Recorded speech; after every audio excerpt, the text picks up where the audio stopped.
कावेरिका नर्मदयो पवित्रे समःकमे सज्जनतारणाय सदैव मान्धातृपुरे वसन्तम् ओंकारमीशं शिवमेकमीडे। ओम शांति शांति शांति। प्रसंग चल रहा है गोपी गीत का। तीसरे श्लोक तक हो गए।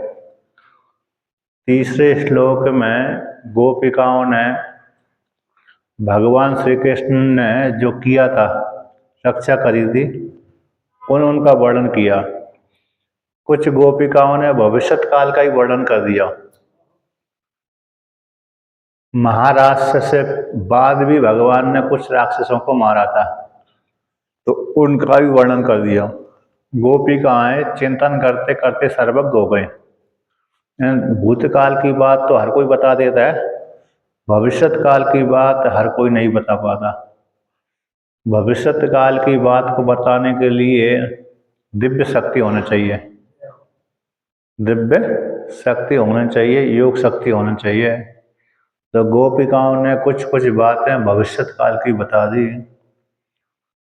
गोपिकाओं ने कहा, आपने हमारे परिवारजनों को, भाई बंधुओं को विषैले जल से रक्षा करी, अजगर से रक्षा करी, वर्षा से रक्षा करी, अग्नि से रक्षा करी, और वृषवासुर नाम के राक्षस से रक्षा करी, व्योमासुर नाम के राक्षस से रक्षा करी, और अन्य अन्य राक्षसों से भी रक्षा करी। तो यहाँ पर जब यदि आपने इतने बार हमारी रक्षा करी, हमारे भाई बंधुओं की रक्षा करी, तो फिर आप हमको अभी क्यों मार रहे हो? यदि आपको मारना ही था तो पहले से ही मार देते, रक्षा नहीं करते, तो ये नौबत आती नहीं। पहले यदि भगवान श्री कृष्ण मार देते, छोड़ देते, उपेक्षा कर देते, राक्षसों से गोपियों के पुत्र आदियों की रक्षा नहीं करते, तो पहले से गोपियाँ नष्ट हो जाती।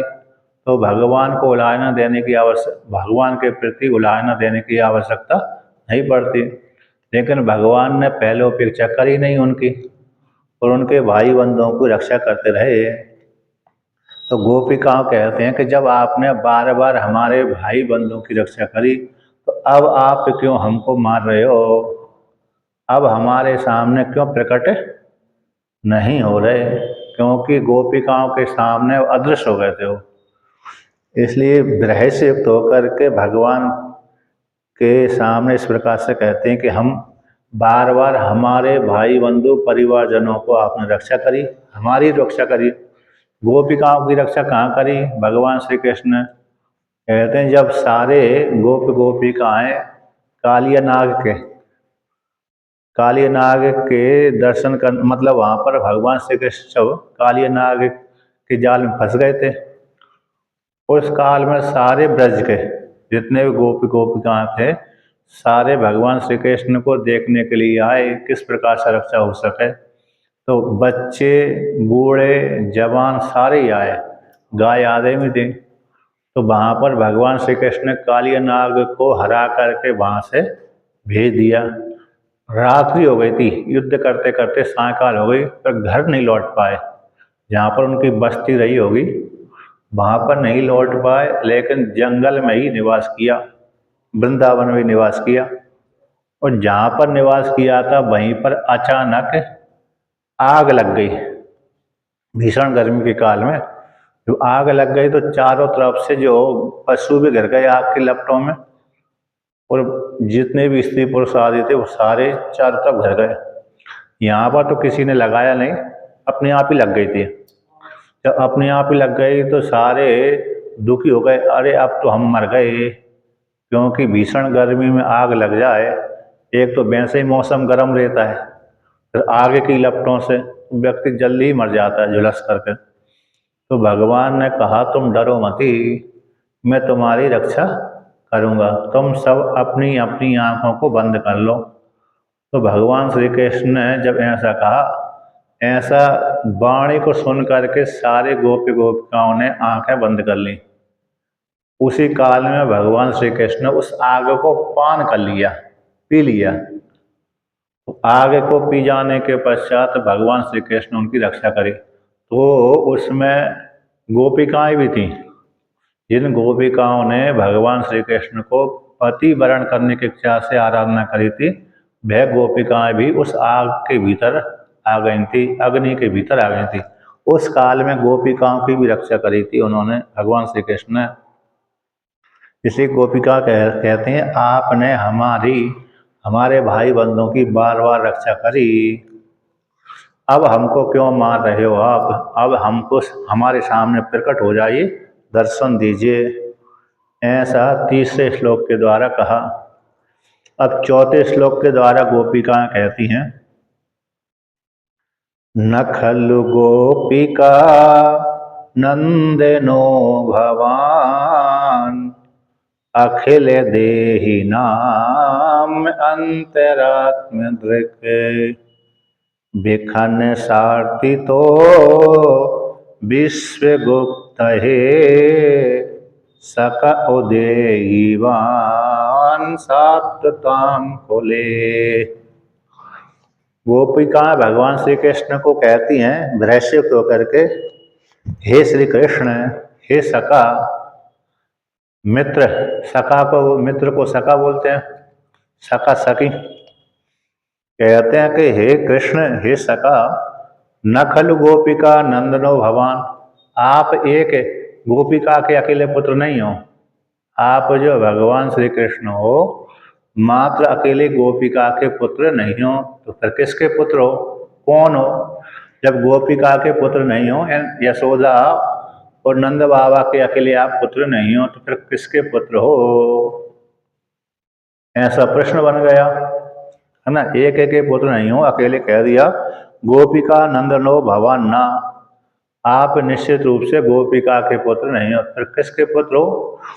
कहते अखिल देही नाम अंतरात्म वृक्क, जितने भी प्राणी हैं, जितने भी, चाहे स्त्री वर्ग हो, चाहे पुरुष वर्ग हो, चाहे पशु वर्ग हो, चाहे पक्षी वर्ग हो, चाहे देवता वर्ग हो, चाहे राक्षस वर्ग हो, चाहे दैत्य वर्ग हो, चाहे गंधर्व वर्ग हो, चाहे कीड़े मकोड़े वाला वर्ग हो, कोई भी हो, आप संपूर्ण प्राणियों की, देहधारियों की अंतर आत्मा हो, बुद्धि के साक्षी हो।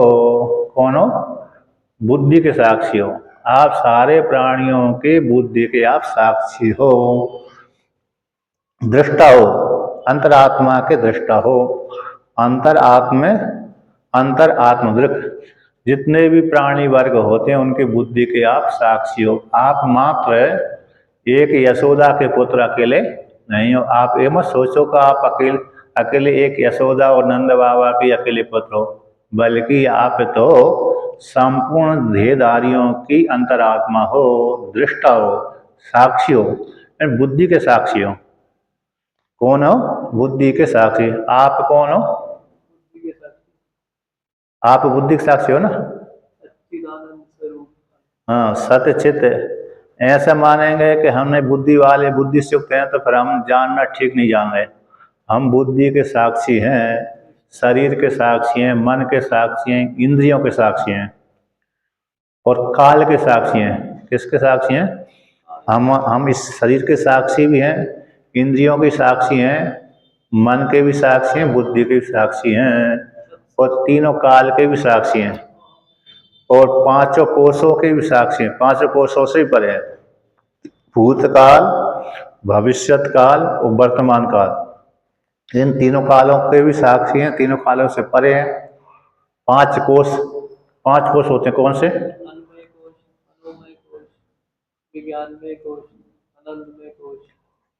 अन्नमय कोष पहला हो गया, प्राणमय कोष दूसरा हो गया, मनोमय कोष तीसरा हो गया, मनोमय का विज्ञानमय कोष चौथा हो गया और आनंदमय कोष पांचवा हो गया। तो पांच, यद्यपि आनंदमय कोष को जीवात्मा बोलते हैं। किसको? आनंदमय कोश को जीवात्मा बोलते हैं। तैत्तिरीयोपनिषद में आता है, आनंद के जब मीमांसा कोशों का जब वर्णन आता है वहां पर आनंदमय कोश को जीवात्मा संज्ञा दी गई है। लेकिन वो उपाधि को लेकर के जीवात्मा संज्ञा है, लेकिन वो आनंद है। वहां पर आनंदमय कोश में जो आनंद है वो परमात्मा कहलाता है। कोश हटा दो तो वो आनंद आनंद जो बचा रहता है वो परमात्मा कहलाता है। अच्छा, विषय जन्य जो आनंद होता है वो परिच्छिन्न कहलाता है। मोद, प्रमोद, आमोद, तीन वृत्ति बनती हैं। मोद, हमने अब इष्ट वस्तु को देख लिया तो प्रसन्नता हो गई, उसको मोद बोल देते हैं। जैसे हमने स्त्री को देख लिया, पुरुष को देख लिया, उसको देखने से हमारी पत्नी को देख लिया, हमने अपने पति को देख लिया, अथवा हमने अपने पुत्र को देख लिया, अथवा हमने अपनी माता को देख लिया, तो देखने मात्र से हमको प्रसन्नता हो गई। होती नहीं होती? तो मोद बोलते हैं उसको, मोद। फिर मोद, हमने उसका आलिंगन पास में आ गए और ज्यादा आनंद आ गया, वार्तालाप करने लगे, आलिंगन कर लिया, आमोद हो गया। इस प्रकार से स्त्री पुरुष में से घटाएंगे। अब वस्तु को ले लीजिए, हमको रसमलाई पसंद है। कैसे? रसमलाई। हम बाजार में गए तो रसमलाई को देख करके, हाँ अमुक दुकान पर रसमलाई है, उसको देख करके हमारे मन में प्रसन्नता हो गई, तो मोद हो गया। हमने उसको, पैसा हमारे जेब में थे, हमने उसको खरीद लिया, फिर मोद हो गया।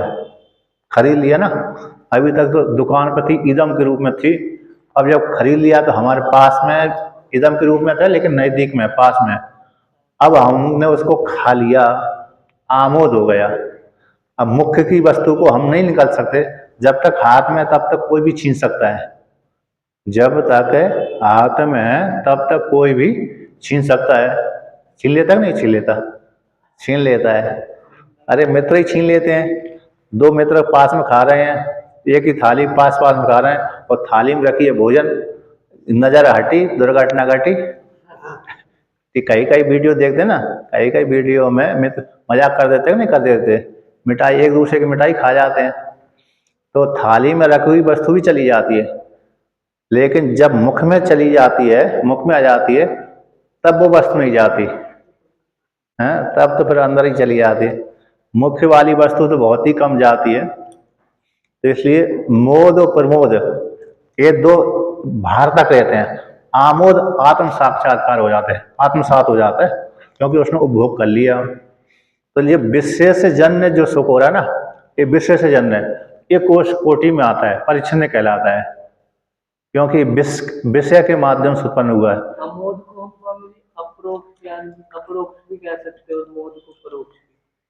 हाँ, तो मोद और प्रमोद, मोद और प्रमोद भार है अभी, उसमें अभी क्या बना हुआ है, कोई छीन सकता है, आत्मसात नहीं हुआ उसको। लेकिन आमोद कर लिया हमने, मुख में ले लिया तो आमोद हो जाता है। अब उसको कौन छीने, झूठा कौन खाएगा? झूठी वस्तु को तो कोई नहीं खाता। पशु पक्षी की बात अलग है, लेकिन सामान्य मनुष्य मुख का भोजन नहीं खाता, मुख का झूठा नहीं खाता, मुख में गया हुआ उसको। बहुत ही कम होंगे जो घृणा वाले, मतलब जो ज्यादा ही झूठा खाते होंगे वो खा सकते हैं, लेकिन सामान्य व्यक्ति मुख वाली वस्तु को नहीं खाता। तो आत्मसात हो गया, यानी हमारे शरीर का अंग बन गई वो। मुख में जाते ही वस्तु वो कैसी बन जाती है, हमारी शरीर का अंग बन जाती है, तो बड़ी प्रसन्नता होती है। अब विषय के माध्यम से हमको आनंद प्राप्त हुआ है। यहाँ पर किससे प्राप्त हुआ हमको?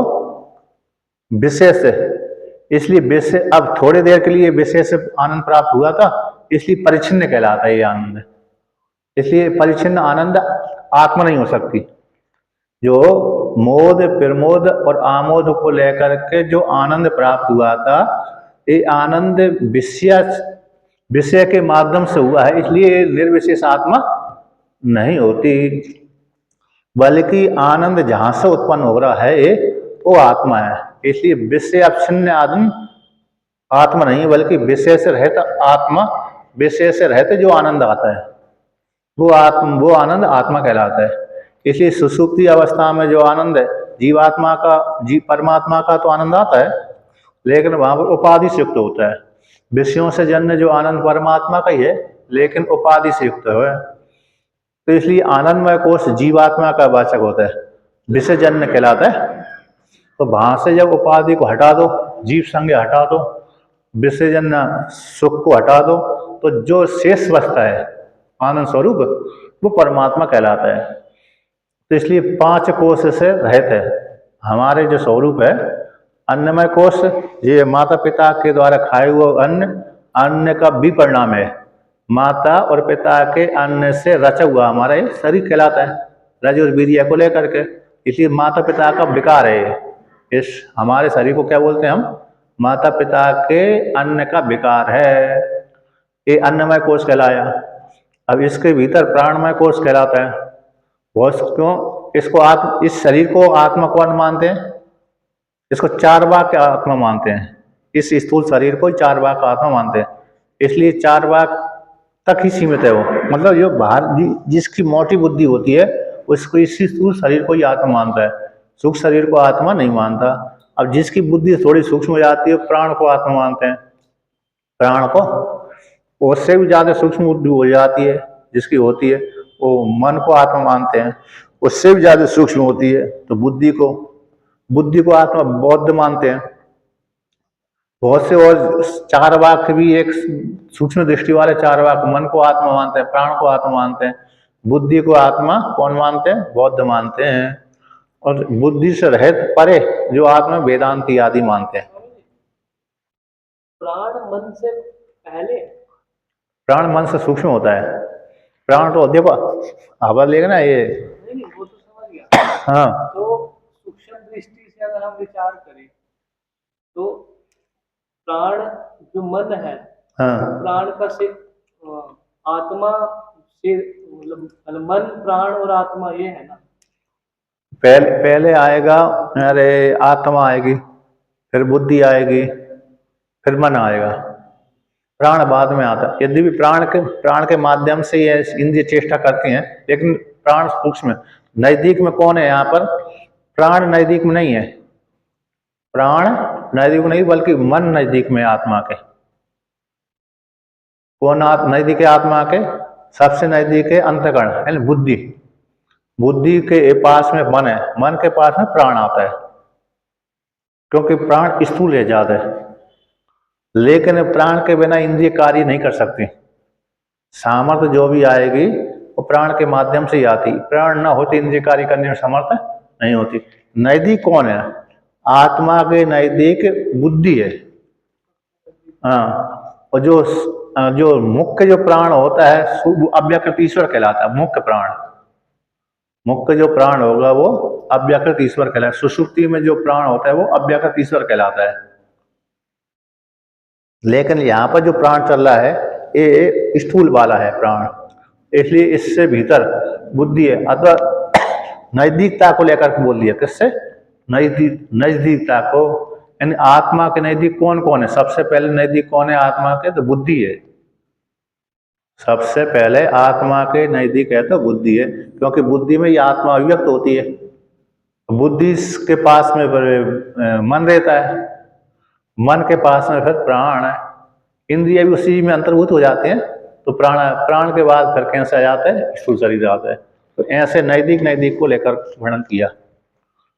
इसलिए तैत्तिरीय उपनिषद में आता है कि प्राण अन्न के भीतर प्राण रहता है, प्राण के भीतर मन रहता है, मन के भीतर विज्ञान है बुद्धि रहती है, बुद्धि के भीतर जो आनंद रहता है वो आनंद को ही सुषुप्ति में जो आनंद मिलता है वो जीवात्मा संज्ञा होती है। बाहर जो आनंद रहता है विषय के द्वारा अवच्छिन्न रहता है तो विषयानंद कहलाता है।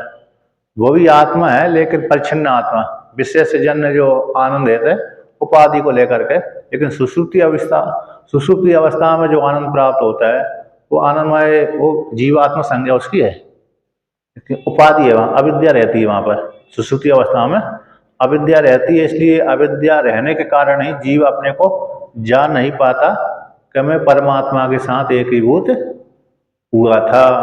तो प्रतिदिन जीवात्मा सुषुप्ति अवस्था में परमात्मा के साथ एकीभूत होता है। हर हर ब्रह्मलोके गच्छति, प्रतिदिन ब्रह्मलोक में जाता है जीवात्मा, यानी परम ब्रह्म आत्मा ही लोक है, परमात्मा ही ब्रह्म है, परमात्मा रूप ब्रह्म है, वही लोक कहलाता है। जैसे हम यहाँ से दूसरे देश में गए ना, दिल्ली, यहाँ से दिल्ली गए ना, ऐसा लोक नहीं होता। यहाँ तो परमात्मा ही लोक है बुद्धि के भीतर।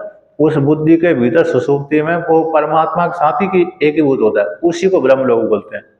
लेकिन वहां पर बीच में माया का पर्दा रहता है, अविद्या का पर्दा रहता है, इसलिए समझ नहीं पाता कि मैं परमात्मा के भीतर एकीभूत हुआ था।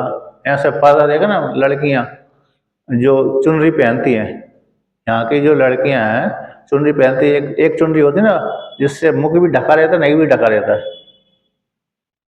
इतनी बारीक मुझे चुनरी होती है ना, बारीक बारीक जो चुनरी मुख ढाकती है ना लड़कियां अथवा स्त्रियां, तो बहुत पतली वो चुनरी होती है, उसमें लड़की का पूरा चेहरा भी दिखता है और मुख भी ढका है नहीं भी ढका, ऐसा तक नहीं होता। तो ऐसे ही माया का पर्दा है वहां पर, अविद्या का पर्दा है कि नहीं है। मैं परमात्मा के साथ एकीभूत हुआ कि नहीं हुआ, एकीभूत होने के बाद भी वो माया का इतना सूक्ष्म पर्दा रहता है, अविद्या का सूक्ष्म पर्दा रहता है, एकीभूत नहीं होने पाता सुसुप्ति अवस्था में। जैसे लौकिक दृष्टांत है, जैसे चुनरी इतनी, उसमें चुनरी जब पहनती हैं वो लड़कियां, ओढ़ती हैं, मुख ढकती हैं, तो ढका भी है नहीं भी ढका, दोनों प्रकार से हो, स्पष्ट पूरा चेहरा भी दिखता है और मर्यादा भी बनी रहती है कि हम मुख ढाकी हुई है। तो ऐसे ही बीच में माया अविद्या का पर्दा सुसुप्ति में रहता है, बड़ी सूक्ष्म वृत्ति रहती है वहां पर। तो एक जो हमारी आत्मा है, तो गोपिका कहती हैं जो आत्मा है यानी भगवान श्री कृष्ण है, सारे बुद्धि के साक्षी हैं। यानी सुसुप्ति अवस्था में कहो तो जो अंदर अंदर कोषों को लेकर के आए ना, तो कोषों को लेकर के यही है कि नजदीक कौन है, तो बुद्धि नजदीक है आत्मा के, इसलिए प्राण दूर रहते हैं। ऐसे जागृत अवस्था स्थूल हो गया, मन बुद्धि प्राण मन बुद्धि ये स्वप्न तक सीमित होते हैं। हाँ होता जागृत अवस्था में तो स्थूल रहता है, मन प्राण मन और बुद्धि स्वप्न अवस्था तक रहते हैं, कारण शरीर में आनंद रहता है। ये तीनों शरीर इस 5 कोषों में बटे हुए हैं। आनंदमय जो कोष है वो सुषुप्ति में रहता है, प्राणमय कोष, मनोमय कोष और विज्ञानमय कोष स्वप्न अवस्था में रहते हैं, और अन्नमय कोष जागृत अवस्था में रहता है, क्योंकि यहाँ पर प्रधानता है। ये अभी वर्तमान काल में जो शरीर दिख रहा है हमारा अन्नमय कोष है, तो यहाँ की प्रधानता दिख रही है। यद्यपि सूक्ष्म शरीर भी इसमें विद्यमान है, लेकिन यहाँ कार्य विशेष कौन कर रहा है, स्थूल शरीर। स्थूल शरीर को लेकर के हम व्यवहार करते हैं, सूक्ष्म शरीर को लेकर के हम व्यवहार नहीं करते। जागृत अवस्था में हम जो भी व्यवहार करते हैं, किसी से लेना है किसी से देना है, लेन देन करते हैं, वार्तालाप करते हैं, इसी को तो निमित्त बनाकर बोलते हैं। अमुक व्यक्ति ने एक ये बोला था, अमुक व्यक्ति ने ऐसा बोला था, ऐसा लिया था, ऐसा दिया था, मैंने उसको ऐसा दिया था, उसने मेरे से ऐसा लिया था। इसी हम ढांचे को निमित्त बनाकर व्यवहार करते हैं स्थूल शरीर को। लेकिन यद्यपि आत्मा तो अंदर बैठी हुई है, सूक्ष्म शरीर भी बैठा हुआ है, लेकिन सूक्ष्म शरीर किसने देखा है, दिखता ही नहीं है। सूक्ष्म शरीर भी नहीं दिखता, क्यों नहीं दिखता, क्योंकि अतीन्द्रिय कहलाता है। हमारा जो सूक्ष्म शरीर है अतीन्द्रिय कहलाता है, इसलिए दिखता ही नहीं है किसी को। चक्षु इंद्रिय भी सूक्ष्म शरीर को नहीं देख सकती, और आत्मा को तो देख ही नहीं सकती, वो तो असंग कहलाता है। इसलिए जो भी व्यवहार होता है हमारा इस स्थूल शरीर को लेकर के व्यवहार होता है, इसलिए यहाँ पे प्रधानता है। लेकिन हो रहा है चेतन को, चेतनता को लेकर के, चेतन होगा तभी व्यवहार होगा, लेकिन ये पूरा कारण तो यही है, इसी को लेकर के, इसी स्थूल शरीर को लेकर व्यवहार होता है, लेना देना सारा होता है। इसलिए जागृत अवस्था में इसकी प्रधानता है स्थूल शरीर की, तो अन्नमय कोष कहलाता है।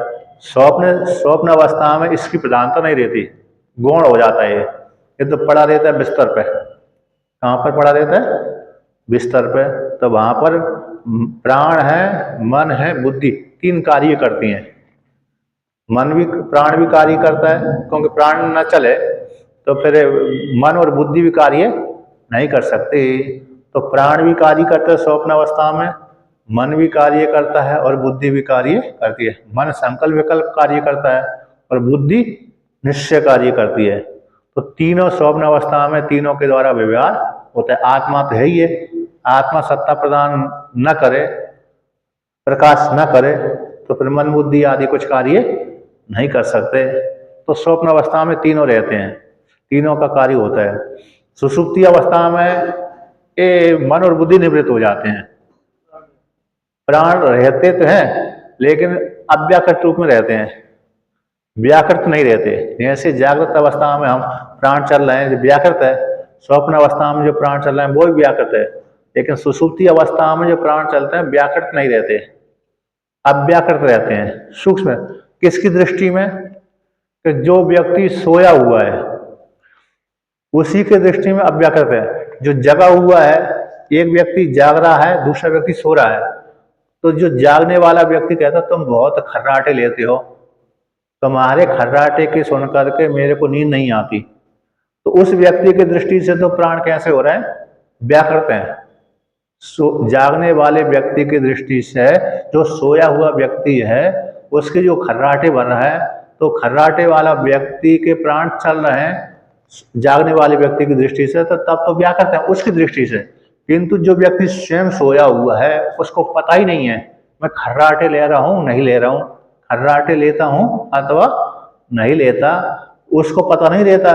तो उसकी दृष्टि में वो प्राण कैसे होते हैं? उस काल में अव्याकृत कहलाते हैं, व्याकृत नहीं कहलाते। इसलिए सुषुप्ति अवस्था में उसको पता नहीं रहता है मैं कितनी जोर से खर्राटे लेता हूँ, कितनी जोर से नहीं लेता। तो इसलिए उस काल में उसके प्राण सूक्ष्म रहते हैं, उस काल में यानी अव्याकृत रहते हैं। तो उस काल में आनंद में डूबा रहता है, इसलिए आनंद में कोश से युक्त रहता है। तो ऐसा जो आत्मा है, कैसा आत्मा है? जो पांचों कोशों से परे है, पांच कोशातीत कहलाता ना, पंच कोशा तीन अवस्थाओं से रहते, जागृत अवस्था, स्वप्न अवस्था, सुषुप्ति अवस्था, तीनों कालों से रहते, भूतकाल, भविष्यत काल, वर्तमान काल, तीनों कालों से रहते। और सारी इंद्रियों का साक्षी कौन है? सारी इंद्रियों का साक्षी, मन का साक्षी, बुद्धि का साक्षी, शरीर का साक्षी, जगत का साक्षी, दृश्य का साक्षी। साक्षी भी संज्ञा कब होती है आत्मा की? साक्ष्य को लेकर के। दृष्टा संज्ञा तभी होगी जीवात्मा आत्मा की जब दृश्य होगा। दृश्य नहीं है तो दृष्टा संज्ञा भी नहीं होती, साक्ष्य नहीं है तो साक्षी संज्ञा भी नहीं है, प्रमाण नहीं है तो प्रमाता संज्ञा भी नहीं होती। यदि प्रमाण है, विषय है, तो विषय है तो प्रमाण इंद्रियों के माध्यम से उसकी प्रमाता संज्ञा होगी। जब विषय आदि है ही नहीं है तो ना प्रमाता संज्ञा होती है, ना साक्षी संज्ञा होती है, ना दृष्टा संज्ञा होती है। तो उस काल में कौन क्या रहता है? कि दृंग मात्र रहता है, दृंग मात्र रहता है आत्मा। किसी ने पूछा कि भूमा किस में प्रतिष्ठित रहता है? छांदोग्य उपनिषद में आता है कि भूमा कस्मिन् प्रतिष्ठते, किस में स्थित रहता है? प्रश्न कर दिया वहां पर नारद मुनि ने प्रश्न किया कि भूमा किस में रहता है, कहाँ पर प्रतिष्ठित रहता है, कहाँ पर रहता है? तो सनत कुमार ने उत्तर दिया स्वमहिमनि प्रतिष्ठिता, भूमा अपने स्वमहिमा में अवस्थित रहता है, यानी अपने आप में रहता है, अपने आप में रहता है, दूसरे में नहीं रहता। उस कारण जैसे आप अपने आप में रहते हैं, हम अपने आप में रहते हैं, दूसरे में नहीं रहते। ऐसे आप अपने घर में रहते हैं ना, घर में रहना, आप कहाँ रह रहे हो? कि हम अपने घर में रहते हैं भाई। तो उसी प्रकार से भूमा किस में रहता है? कि अपने आप में ही अवस्थित रहता है, किसी दूसरे में अवस्थित नहीं रहता है। जैसे आप किराए के घर में रह रहे हो तो समझ लो तो दूसरे में अवस्थित है, फिर अपने आप में नहीं रह रहे। लेकिन जब अपने घर में रहते हो तो कहते मैं तो भाई अपने घर में रह रहा हूँ। उसी प्रकार से भूमा किस में रहता है? अपने आप में ही अवस्थित रहता है, स्वरूप में अवस्थित रहता है, क्योंकि अधिष्ठान है सबका। इसलिए परमात्मा कैसा है? सबका साक्षी है। दृश्य को लेकर के ही साक्षी संज्ञा उसकी होती है, दृश्य नहीं है तो दृष्टा साक्षी संज्ञा उसकी नहीं है। तो इस प्रकार से गोपिका कहती हैं कि हे कृष्ण, तुम एक गोपिका के पुत्र नहीं हो, बल्कि संपूर्ण देहधारियों की अंतरात्मा हो, दृष्टा हो, साक्षी हो। और कहते फिर क्यों जन्म लिया तुमने जब सारे जगत के साक्षी हो तो फिर इसके घर में जन्म क्यों लिया? गोपिका, एक गोपिका के घर में जन्म क्यों लिया? तो गोपिका कहती हैं कि बिखन सारथी तो विश्वगुप्त, बिखनस अर्थ तो ब्रह्मा जी की प्रार्थना से, ब्रह्मा जी ने प्रार्थना करी थी। ब्रह्मा जी ने प्रार्थना क्यों करी? कि विश्व की रक्षा करने के लिए। विश्व के ऊपर कौन सा संकट आ गया जिससे भगवान ब्रह्मा जी ने भगवान विष्णु से प्रार्थना करी कि महाराज ऊपर से उतर जाओ, नीचे आ जाओ। कहाँ से? जो छत पे बैठे हुए हो, छत को त्याग करके थोड़ा नीचे वाले कमरे में आ जाओ। नीचे वाला कमरा नहीं पृथ्वी, छत ऊपर वाला है। कौन सा? वैकुंठ लोक है, गोलोक है, वो छत वाला है, कई मंजिल वाला होगा। लेकिन नीचे समतल भूमि पर जाओ, उतर जाओ। तो ऐसी कौन सी आवश्यकता ब्रह्मा जी को पड़ गई कि भगवान विष्णु को बुलाना पड़ा नीचे समतल भूमि पर? कहते हैं जो सतयुग में देवता, दानव और दैत्य थे, सतयुग में जो दानव और दैत्य और राक्षस जो थे, तो उस काल में तो देवताओं के साथ युद्ध होता रहता था। तो देवता उनको हरा देते थे, कभी हार जाते थे। तो वही फिर राक्षस त्रेता में आया तो वही राक्षस फिर पैदा हो गए थे, राक्षस रूप में ही पैदा हुए। किंतु द्वापर युग के अंतिम में वही राक्षस जो सतयुग के राक्षस थे अथवा द्वापरता के राक्षस थे, जो सतयुग के दैत्य थे अथवा त्रेता के दैत्य थे, वही दैत्य और राक्षस द्वापर के अंतिम में क्षत्रिय वर्ण में पैदा हो गए। किसमें पैदा हो गए? क्षत्रिय वर्ण में पैदा हो गए थे। अब क्षत्रिय वर्ण में पैदा हो गए तो फिर उसके कारण फिर सामान्य प्रजा को कष्ट पहुंचाने लगे, इन धर्म का विरोध करने लगे। धर्म का विरोध कर, जो भी राक्षस होता है धर्म का ही विरोध करता है। जो भी धार्मिक व्यक्ति है उसका विरोध करने वाला कौन होता है? नास्तिक वाला व्यक्ति। ना जो धर्म को नहीं मानता, भगवान को नहीं मानता, जो विधर्मी होते हैं वो धर्म का ही तो विरोध करते हैं। उसी प्रकार से दैत्य दानव आदि भी धर्म का ही विरोध करते हैं, इन साधु सज्जन आदि को परेशान करते हैं। तो वह भी व्यक्ति क्षत्रिय वर्ण में पैदा हो गए राक्षस आदि, लेकिन धर्म का विरोध करने लगे, सताने लगे। तो ब्रह्मा जी ने देखा कि इनकी मृत्यु तो सामान्य व्यक्ति के द्वारा नहीं हो सकती, उद्धार नहीं हो सकता, इसलिए भगवान ब्रह्मा जी ने भगवान विष्णु से करी, प्रार्थना करी, हे विष्णु आप गोकुल में जा करके गोकुल में आप जन्म धारण करिए, जिससे गोकुल में आप जन्म ले लेंगे, ब्रज क्षेत्र में आप जन्म ले लेंगे। तो फिर वहां से जन्म के पश्चात फिर आप जो दैत्य क्षत्रिय वर्ण में पैदा हो गए उनको संहार आप कर दोगे किसी न किसी निमित्त को बना करके। जैसे महाभारत भी द्रौपदी को तो निमित्त बनाया भगवान ने, जितने भी क्षत्रिय राजा को मरवाया भगवान ने किसको निमित्त बनाया? द्रौपदी को निमित्त बनाया। द्रौपदी और पांडवों को जुआ में हरवा दिया।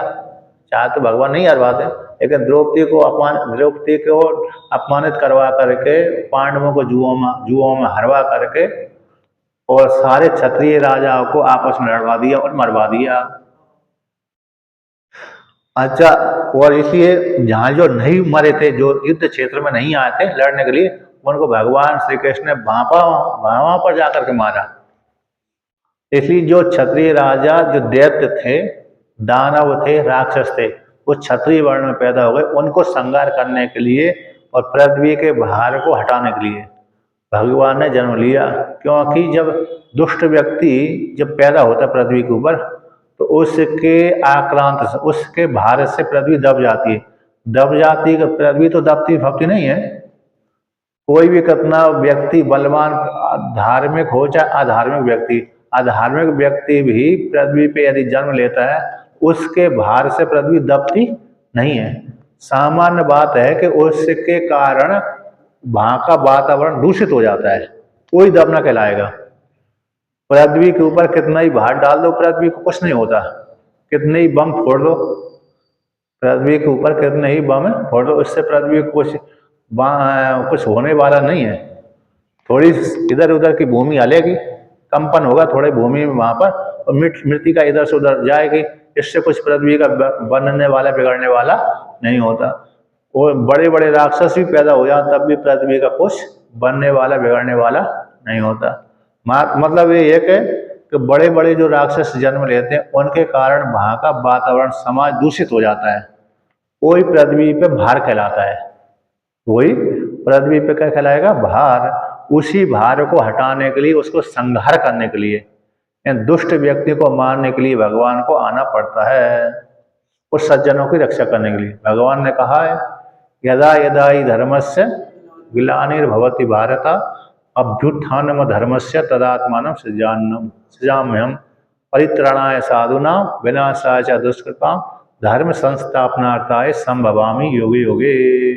तो प्रत्येक युग में धर्म की स्थापना करने के लिए मैं जन्म लेता हूँ। जब जब होई धर्म की हानि बाढ़ई असुर अधम अभिमानी, तब तब ले मनुज शरीरा। तो भगवान जब धर्म की हानि होती है, ह्रास होता है, अधर्म की वृद्धि होती है, और जब दुष्ट जन सज्जनों को परेशान करते हैं, तभी भगवान प्रत्येक युग में जन्म धारण करते हैं, अवतीर्ण होते हैं धर्म की रक्षा करने के लिए, अधार्मिक व्यक्तियों को नष्ट करने के लिए। अधर्म नाश नहीं होता। अधार्मिक जो दुष्ट व्यक्ति होते हैं उनको नाश कर दो, तो अब उनके द्वारा जो प्रयोग किए जाने वाला अधर्म था वो अपने आप ही शांत हो जाता है। यद्यपि धर्म और अधर्म का जोड़ा रहता है। ब्रह्मा जी के मानस पुत्र हैं, धर्म भी ब्रह्मा जी का मानस पुत्र है और अधर्म भी ब्रह्मा जी का मानस पुत्र है। ये हमेशा बने रहते हैं। ये नष्ट हो जाए तो फिर सृष्टि आगे नहीं बढ़ेगी। ये यदि नष्ट हो जाए तो सृष्टि आगे चलेगी नहीं, है ना? इसलिए ये बने रहते हैं। तो किसी में तो फिर क्या होता है कि इनका ह्रास और वृद्धि और ह्रास होते रहते हैं। समय समय पर धर्म बढ़ता है और समय समय पर धर्म घट जाता है। समय समय पर अधर्म बढ़ता है और समय समय पर अधर्म घट जाता है। जैसे सतयुग में धर्म बड़ा चढ़ा रहता है, सतयुग में धर्म बढ़ चढ़ कर रहता है, उस काल में अधर्म नहीं रहता। यद्यपि उस काल में भी दुष्ट रहते हैं, लेकिन प्राय करके सामान्य व्यक्ति सत्य बोलते हैं। उस काल में सत्य धर्म कहलाता है। सत्यम वद धर्मम चरा। सभी व्यक्ति अपना अपना आचरण तो शुद्ध करते ही हैं, बहुत ही कम ऐसे होंगे जो अशुद्ध आचरण करते हैं, लेकिन प्राय करके दुष्ट भी होगा तो वो भी सत्य बोलता था। ब्रह्मा जी की सृष्टि में ब्रह्मा जी ने दुष्ट बनाई क्यों? ये प्रक्रिया चलती रहती है, ईश्वर का विधान है। नहीं बनाएंगे ना, ईश्वर ने ऐसा संकल्प करके रखा है, मजबूरी में बनानी पड़ती है। दुष्ट बनाने का संकल्प कर्म को लेकर के, या तो ईश्वर की सृष्टि है। कर्म तो बाद में हुआ ना, जब सृष्टि बनी। ये सृष्टि अनादि है, ये सृष्टि अनादि है। कर्म बाद में हुआ कि पहले हुआ, ये नहीं निर्णय नहीं कर सकते ना। सृष्टि अनादि है, कब से चली आ रही है। ब्रह्मा जी के हाथ में नहीं है वो सृष्टि, वो ईश्वर के हाथ में है।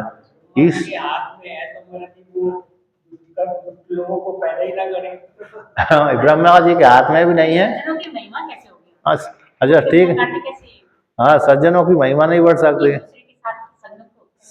दिन ना हो तो रात्रि ना हो तो दिन की महिमा नहीं बढ़ सकती। ये दोनों एक दूसरे को जोड़ा बनाया है ईश्वर ने। ये सृष्टि चलती रहे। सृष्टि की नीति ऐसी है, सृष्टि ऐसी है, सुख और दुख वाली है। ईश्वर ने सुख और दुख वाली सृष्टि बनाई है, कल्पना करी है, और उसने कल्पना कर दी शत्रु मित्र को लेकर के। अब उसमें हम जोर नहीं लगा सकते, है क्या नहीं? उसमें कोई तर्क वितर्क नहीं कर सकता। तर्क वितर्क करे भी तो कुछ बनने वाला बिगड़ने वाला नहीं है। हम कितना ही झगड़ लें आपस में, भगवान ने तो रचना करके रख ही दिया। अब उसमें क्या, अब हमको सावधान होना है, हमको सावधान। अच्छा, भगवान सृष्टि करता ही क्यों है? जब आपने बोला है कि भगवान ने धार्मिक को ही बनाना चाहिए थी, दुष्टों को क्यों बनाया, है ना? तो प्रश्न बनता है कि ईश्वर सृष्टि करता ही क्यों है, जो हम जीवों को परेशान कर देता है ना। सृष्टि करे ही ना, ईश्वर यदि सृष्टि करे ही ना तो हम थोड़ी होंगे पैदा, तो ना सुख होगा ना दुख होगा। ईश्वर यदि सृष्टि करे ही ना तो हम जीव ही नहीं देखेंगे। जब जीव नहीं देखेंगे तो हम लोगों को सुख और दुख कैसे होगा ही नहीं, बिल्कुल भी नहीं होगा। तो वहां पर श्रुति आती है कि देवस्य एष महिमा, देवस्य एष स्वभाव। श्वेतास्त्र उपनिषद में आता है कि देवस्य एष महिमा, देव का स्वभाव है सृष्टि करना, पालन करना, संहार करना। यानी एक उसका स्वभाव है ना, जैसे किसी का स्वभाव गुटखा खाने का होता है, किसी का यारे यारे मजाक करने का स्वभाव होता है, हंसी मजाक करने का होता नहीं होता। उसी प्रकार से परमात्मा का ये स्वभाव है, सृष्टि करता है, पालन करता है, संहार कर देता है, शौक है उसकी। है लीला कह रहे, लीला मैं तर्क नहीं कर रहा, बस मैंने तर्क, उसमें क्या प्रश्न आते हैं। जिज्ञासा कर रहा हूँ। जैसे अब एक ईश्वर का तो स्वभाव है सृष्टि करना, संहार करना, पालन करना, लेकिन ब्रह्म में क्यों संकल्प हुआ कि मैं ईश्वर बनूं? ब्रह्म तो ब्रह्म में क्यों संकल्प हुआ? ब्रह्म ही तो है ईश्वर। ब्रह्म और ईश्वर में कोई भेद थोड़ी है। भेद नहीं है। अगर माया से रहित है तो ब्रह्म है, हो गया। हाँ, निर्गुण निराकार। और जो माया की उपाधि है विद्या माया, तो वही ईश्वर कहलाता है। हाँ हाँ, तो उसी ब्रह्म का ही तो स्वभाव है। ब्रह्म का ही स्वभाव, ब्रह्म का ही स्वभाव है। ब्रह्म सगुण में और निर्गुण में कोई भेद नहीं है। ब्रह्म, क्योंकि ब्रह्म ने ही ऐसे पहले से ही कल्पना करता हुआ आ रहा है स्वभाव को लेकर के। भाई ब्रह्म में जब अपनी माया शक्ति हम की कल्पना होती है ब्रह्म में, तभी उसी ब्रह्म की ईश्वर संज्ञा हो जाती है। जब ब्रह्म जैसे शांत व्यक्ति सुसुप्ति में रहता है ना, तो सुसुप्ति में जब रहता है उस काल में शांत रहता है, ब्रह्म रूप से अवस्थित है, और उसी काल में वहीं पर ही हम की कल्पना होती है, तो जागृत हो जाता है। जब आप इस सुसुप्ति में जब शांत रहते हैं ना, शांत बैठे हैं ना, शांत सो रहे हैं, अब जब सुसुप्ति में यदि हम की कल्पना ना हो आपको, तो जागृत में आएंगे आप? नहीं तो पड़े रहेंगे ऐसे ही, सुसुप्ति में जैसे पड़े हैं ऐसे पड़े रहेंगे। लेकिन वहीं सुसुप्ति में हम की कल्पना हो जाती है, वो हम की कल्पना होना ही सृष्टि आरंभ हो जाती है। उसी वो आपका स्वभाव है। कैसा हो गया? वो आपका स्वभाव है ना। उसी प्रकार से ब्रह्म में ये स्वभाव है, वो सृष्टि करता है, पालन करता है, संहार करता है, फिर सो जाता है, फिर उसकी सृष्टि करता है, पालन करता है, फिर संहार करता है, फिर सो जाता है, चली आ रही है। इसलिए तो ये श्वेतास्त्र उपनिषद का वर्णन है, देवस्य एष महिमा। मांडुक्य कारिका में वही वाक्य को अनुवाद किया है कि देवस्य एष स्वभाव। गीता में उसी वाक्य को स्वभावात् प्रवर्तते पंक्ति आती है, स्वभावात् प्रवर्तते, स्वभाव से प्रवृत्त होता है। ईश्वर रूप जो परमात्मा है स्वभाव से प्रवृत्त, सृष्टि करता रहता है, पालन करता रहता है, संहार करता रहता है, शांत हो जाता है, फिर स्वभाव के माध्यम से फिर सृष्टि करता है, फिर पालन करता है, संहार करता रहता है। ये स्वभाव है। इसलिए आप परेशान मत होइए, सावधान हो जाइए, है कि नहीं? नहीं, अच्छा है। तो इसलिए वो प्रश्न बंद वहां पर आता है, कहाँ पर? श्वेतास्त्र उपनिषद में वर्णन किया है, मांडुक्य कारिका में वर्णन किया है, गीता में वर्णन किया है। ये तो प्रश्न स्वाभाविक बनना ही चाहिए, तो समाधान भी इसी प्रकार से उसको मिल जाता है। इसलिए हम अब सतर्क कौन है? चलो, ईश्वर का स्वभाव है, ईश्वर ने सृष्टि कर दी, अब हमको क्या करना है? तो हमको सावधान होना है, हमको सावधान होना है। जब हम सावधान हो जाएंगे तो हम मुक्त हो जाएंगे, हम सावधान नहीं हुए तो फिर बंधन को प्राप्त रहेंगे। इतना अकेला हमको करना है। ईश्वर का स्वभाव है, ईश्वर जीव अविनाशी, हाँ, तो इसीलिए हमारा भी स्वभाव है सृष्टि करना, पालन करना, फिर उसके बाद हाँ, हम प्रतिदिन सृष्टि करते ही हैं, पालन करते हैं, हम प्रतिदिन सृष्टि करते हैं, प्रतिदिन संहार करते हैं। हम ईश्वर से भिन्न थोड़ी है। ईश्वर रूप ब्रह्म से हम भिन्न है नहीं है, तो हम भी तो प्रतिदिन सृष्टि करते हैं और प्रतिदिन संहार करते हैं। यदि हम ईश्वर से भिन्न होते तो हम भी सृष्टि करने में समर्थ नहीं होते, पालन करने में समर्थ नहीं होते, संहार करने में समर्थ नहीं होते। किंतु हम भी ईश्वर के जैसे ही हैं, ईश्वर ही है, हम भी ईश्वर ही है। तो इसलिए हम प्रतिदिन सृष्टि करते हैं और प्रतिदिन पालन भी करते हैं उसी सृष्टि का, और प्रतिदिन उसका संहार भी कर देते हैं। सुसुप्ति में जाने पर जागृत स्वप्न का संहार हो गया। सुसुप्ति अवस्था में जाते ही अपने आप संहार हो जाता है, होता नहीं होता? और जैसे ही सुसुप्ति से जब जागता है व्यक्ति तो सृष्टि हो जाती है, जागृत सृष्टि, स्वप्न की सृष्टि। तो जब जागृत में आ ही गया तो दिन सुबह से लेकर शाम तक मेहनत तो कर रहा है, वो पालन हो गया। सुबह से लेकर शाम तक जो मेहनत कर रहा है जीवात्मा, पालन हो गया। और सृष्टि सृष्टि तो थोड़ी देर में ही हो जाती है, तो थोड़ी देर सृष्टि इच्छा मात्र करते सृष्टि हो गई। अब सृष्टि को पालन करने के लिए ज्यादा समय चाहिए। इसके लिए ऐसे बनाने के पालन रक्षा करने के लिए ज्यादा समय चाहिए। बनने और बिगड़ने में ज्यादा समय नहीं लगता, बनने में और बिगड़ने में ज्यादा समय नहीं लगता, लेकिन रक्षा करने में ज्यादा समय लगता है। जैसे एक आश्रम है, जल्दी बन गया और जल्दी टूट जाएगा, जल्दी टूट जाए, लेकिन इसके बीच का जो भाग काल है, रक्षा करना, पालन करना, साफ सफाई करना, इसमें ज्यादा काल लग रहा है ना। जब गिरेगा, किसी काल विशेष में गिरेगा तो एक दिन में गिर जाएगा। आश्रम मतलब दृष्टांत है, जब ये गिरेगा किसी काल विशेष में तो गिरेगा, नष्ट होगा, तो एक दिन में गिर जाएगा, नष्ट हो जाएगा। चाहे भूकंप को लेकर के जाए, चाहे किसी प्रकार से, एक दिन में नष्ट हो जाएगा। और उसी प्रकार से जब बना था, एक दो महीने में, 2-4 साल में, 1 साल 2 साल में बन गया, तैयार हो गया, मान लो दृष्टांत है। लेकिन उस बनने के बाद और नष्ट होने से पहले तक का कितना काल व्यतीत हो रहा है? 10 साल, 20 साल, 50 साल, 100 साल। पालन करने में इतने साल लग रहा है ना, सुरक्षा करने में।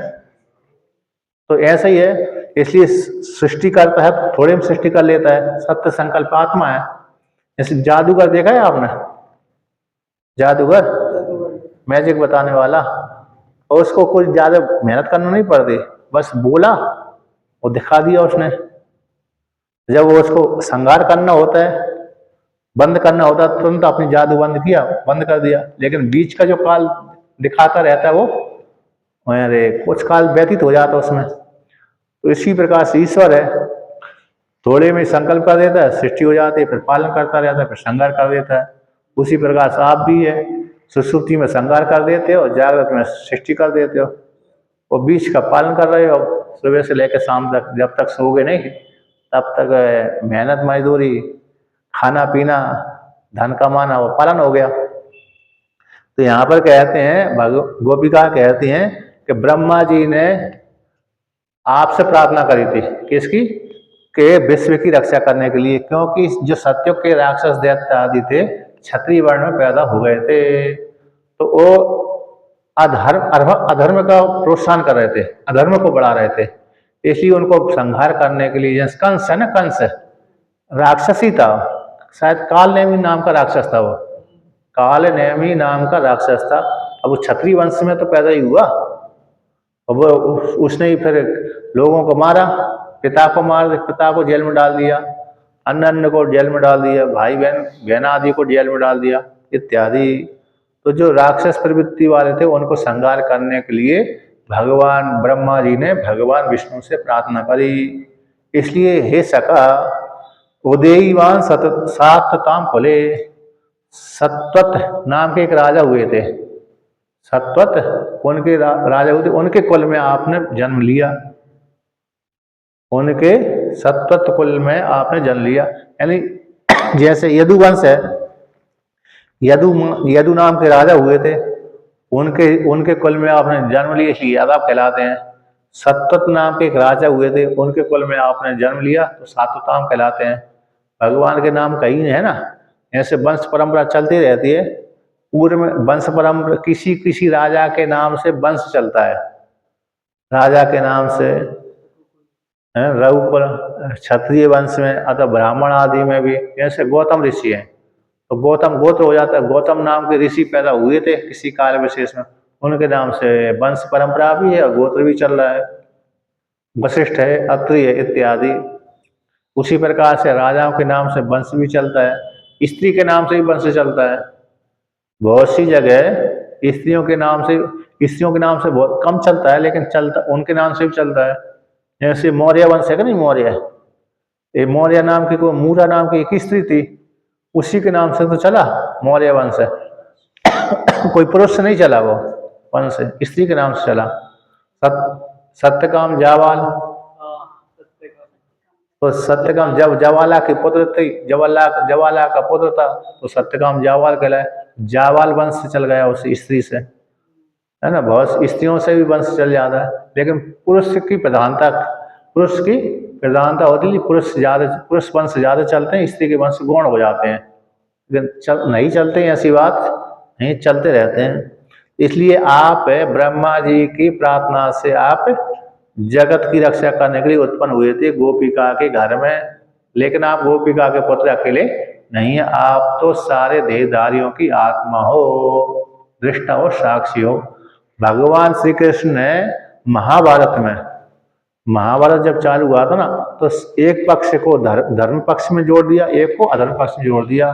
तो भगवान ने विचार किया, मैं एक अधार्मिक राजाओं को मारने के लिए यदि अकेला जाऊंगा तो मेरे को बहुत काल व्यतीत करना पड़ेगी, बहुत समय व्यतीत लगेगा, करना पड़ेगा। एक राजा सिद्ध करने के लिए 1 साल लगता है, 1 साल, 1.5 साल, अच्छा 6 महीना, तो तैयारी भी करना पड़ती है ना। एक राजा के साथ युद्ध करने के लिए कम से कम 2-3 साल से पहले तैयारी चालू करना पड़ती है, अस्त्र शस्त्र को, सेना को, तब एक राजा के ऊपर आक्रमण कर सकता है।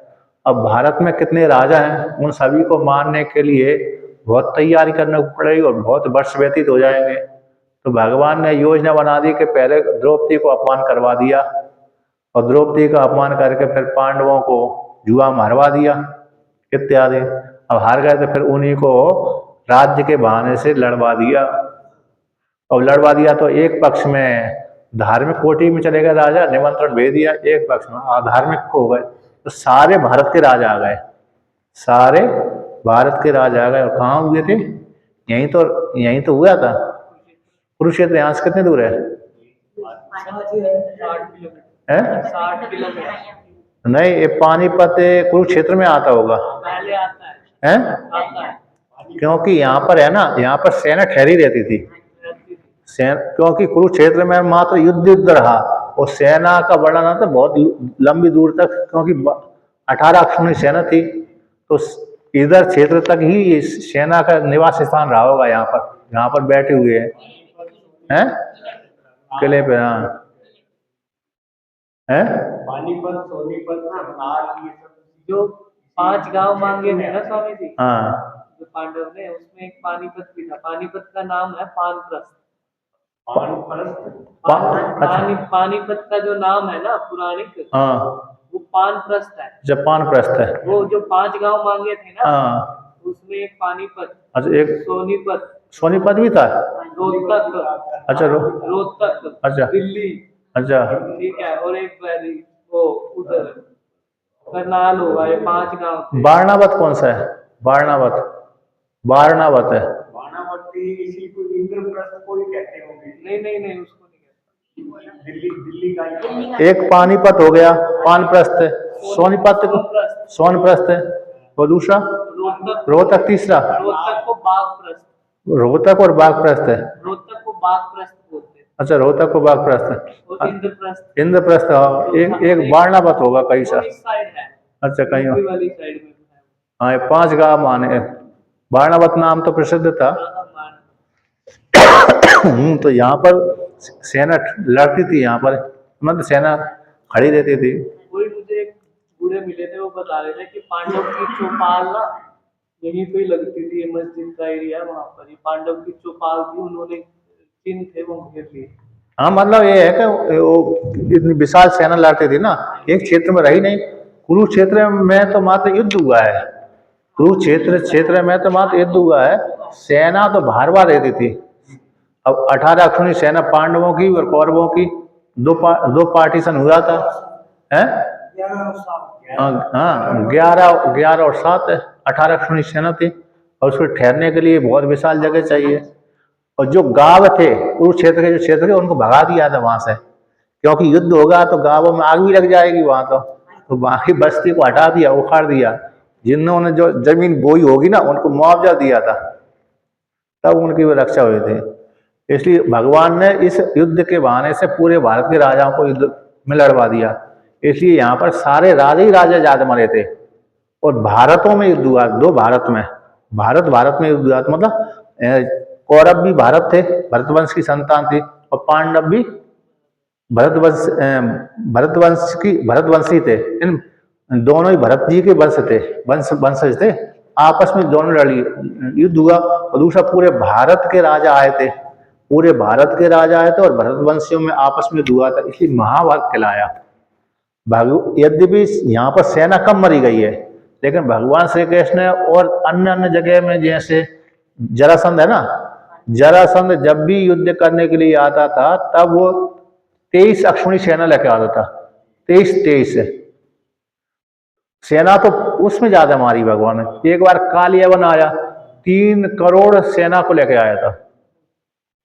3 करोड़। अब 3 करोड़ कितने, और कालियावन कहाँ रहता था? जो अफगानिस्तान है ना, अफगानिस्तान के थोड़ी और आगे वहां पर रहता था। जो अफगानिस्तान वर्तमान काल में है, उसके थोड़े उसको गांधार देश बोलते हैं अफगानिस्तान को। उस गांधार देश से थोड़ी और आगे रहता था कालियावन। 3 करोड़ सेना को लेके आया वो भगवान श्री कृष्ण लड़ने के लिए। यहीं से निकला होगा, क्योंकि दिल्ली यहीं से है ना, वहां मथुरा जाना है। अब मथुरा के लिए तो यही तो रास्ता था, पंजाब होते हुए यहीं से रास्ता होगा। और राजमार्ग कंस का नहीं, जरासंध भगवान कालियावन, जरासंध का थोड़ा ऐसा ही था। कंस के भी था, ऐसा ही था, कंस का मित्र भी थे, इसलिए दुष्ट पक्ष वाले थे वो। उसको वरदान मिला था कालियावन को, कह रहे भगवान श्री कृष्ण के हाथ से नहीं मरना है, इसलिए भगवान श्री कृष्ण उसको मुचकुंद के हाथ से मरवा दिया। मुचकुंद आग के द्वारा जलवा दिया। मरा ऐसा नहीं मरा, युद्ध के द्वारा नहीं मरा, उसको वरदान मिला था उसको ऐसा। इस प्रकार से आज का पाठ पूरा हुआ। ओम पूर्णमदः पूर्णमिदं पूर्णात् पूर्णमुदच्यते पूर्णस्य पूर्णमादाय पूर्णमेवावशिष्यते। ओम शांति शांति शांति।